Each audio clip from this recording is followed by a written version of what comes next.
Well, that was KV Kamath, who is now part of that six-member panel set up by the Supreme Court to look into this issue. Joining me now to talk about the developments in the Adani Saga is the former Chief Economic Advisor, KV Subramanian, who's currently holding the position of India's Executive Director at the International Monetary Fund. KV Subramanian joins us now here on India Business Hour. Always a pleasure. Many thanks for joining us. It's a very early morning for you.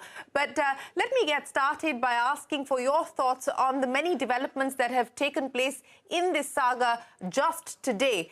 The two big developments, let me start by asking you what you make of the Supreme Court order, the court setting up a committee. It is headed by a former Supreme Court justice. It also has eminent personalities like Mr. KV Kamath, OP Bhatt, Nandan Nilekani and others. Not just to look at the issue of investor protection, but also to look if there have been any regulatory lapses. Separately, the court asking the market regulator to look into three specific allegations that have been made in this matter. I want your first thoughts on what you make of the Supreme Court's order. Very good evening to viewers and very good evening, Shereen. Thanks for having me. I think it's a very important development. It's a good development because it will, I think, push India. Especially some of the governance aspects, it'll push it, in the right direction. I will recall, Shereen, that when I was part of the Uday Kota Corporate Governance Committee, I had actually looked at the disclosure of related party transactions. We had looked at the disclosure of related party transactions among NSE 500 entities. And we basically felt at that time that the quality of disclosure of related party transactions among NSE 500 entities, these are entities where the spotlight is the maximum, could be improved significantly. Specifically, we had actually, looked at transactions that were disclosed, because related party transactions are like double entry bookkeeping. If, firm A is doing something at firm B, then, both firm A and firm B should be basically disclosing it. And we used a text mining algorithm to go and check. What we found was in only 1/3 of the transactions actually where both parties disclosing it and, the amounts were right. In 1/3 of the cases, one of the parties did not disclose it. And in another 1/3 of the cases, the amounts were wrong and systematically so. So I think overall, the quality of disclosure of related party transactions needs to improve significantly. The spotlight here needs to be put on the auditors as well, because they are signing on, some of these financial statements without actually ensuring that the related party transaction disclosures are high. I think, to the extent that this particular episode leads to, much better disclosure on quality of related party transactions, I think that'll be a very, very, positive and a very significant development.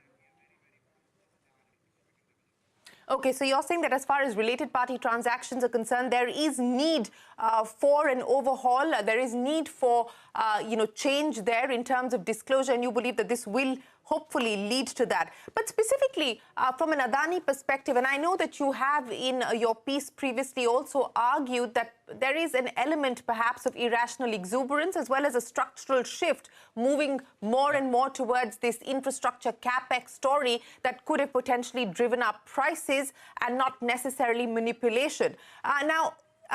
As things currently stand, and today the second big development that's taken place is that the promoters, the Adani Family Trust, has sold equity across minority stakes across their group entities and raised about 15,400 crores from a US-based fund and, of course, some other smaller names, but the large chunk has gone to GQG, which is a US-based fund.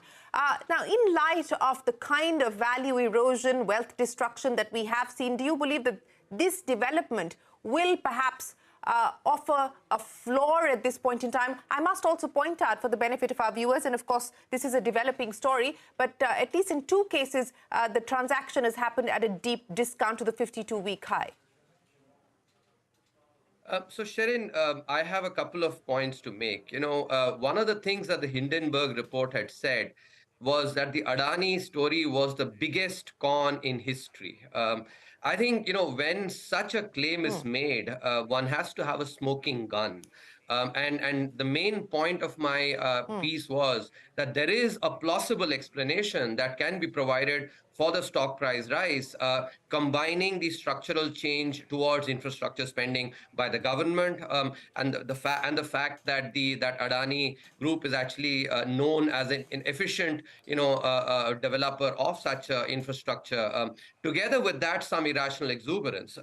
So if you have a plausible explanation, then the smoking gun is absolutely not there. I think to make that kind of hyperbolic claim that it is the biggest con in history, one needs to have a smoking gun. That was the main point that I mentioned. In the developments that you just talked about, I think investors put their money where their mouth is. The fact that investors have put in money, I think, clearly suggests that there is upside, and that upside should be essentially consistent with the fact that there is a lot of fundamental aspects to the Adani Group that is valuable. If you look at the blog article that Ashwath Damodaran, of NYU Stern has put up. There's also a very nice video that Swaminathan Iyer actually has put, has put on this. I think when you look at these, you can clearly make out that there is not that much legs to this story, that it is the biggest con in history. Yeah, there are separate issues here. And as you mentioned in the start, that you believe that there is need to look at related party transactions and related party disclosures. Let me address the other issue, and that is the issue of opaque shareholding, whether it is offshore entities and so on and so forth, which is also part of the allegation that's been made. Forget for a moment the fact that these are good businesses and do have potential and significant headroom for growth because they are building on the India infrastructure story. Address the issue of opaque structure, the need for transparency there, again, the need for greater disclosure there, and whether, again, you believe that this is something like related party transactions needs to be reviewed, needs to be looked at.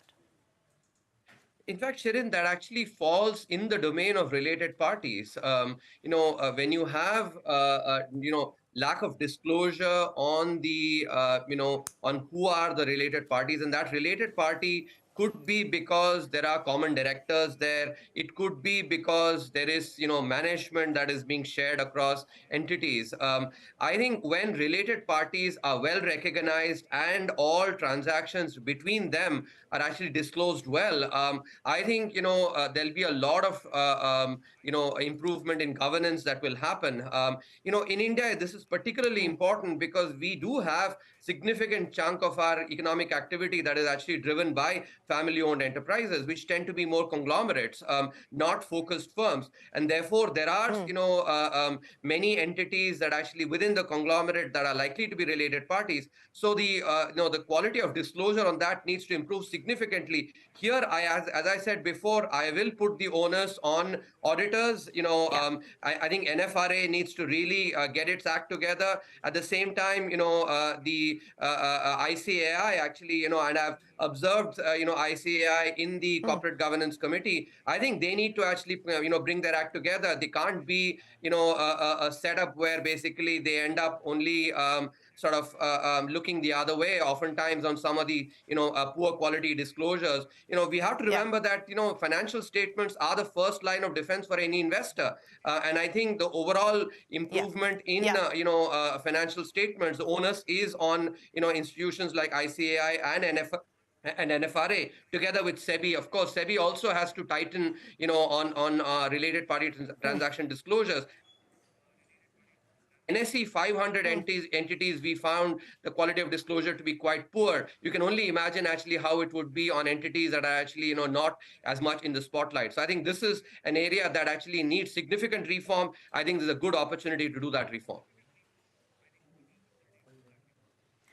Right. So you said something that was very interesting. You said financial statements should be the first line of defense. And I ask you this as my parting question. What is your expectation, or what would you like to now see as far as the Adani Group is concerned? I know you had previously cautioned against the use of nationalism or conflating this crisis with an attack on India. What would your expectation be from the Adani Group in light of the many developments that have shaped this story so far? So I have 2 points to mention here, Sharon. Firstly, I think that the Adani Group walked into the trap that was laid for them by using resorting to nationalism. That's exactly what sort of they should not have done, and that is why I had tweeted as well.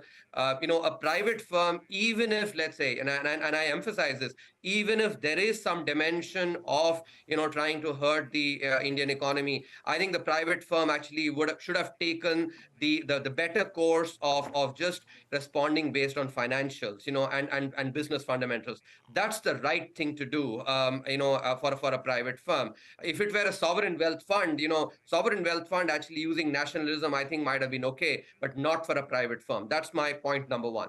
The second point is actually, to Adani and all our conglomerates actually together with the regulators need to really focus on enhancing the quality of related party transaction disclosures. I think this is something, moment has come for India to move into the next level of governance, and related party transactions. I've always believed, they are the genesis of three things, money laundering, tax evasion, and willfully fraud. Now, let me tell you, actually, I'm not saying, this is or any of this is necessarily happening in NSE 500 entities or entities like that. But these three activities happen through related party transactions, and therefore governance, I think, improving those disclosure actually is extremely important. Final point I'd say is, any expectation that some of the constant critics would have had that this will take down the Indian economy, I think have clearly been belied. That is what I actually kept saying. I think it's more hope than reality.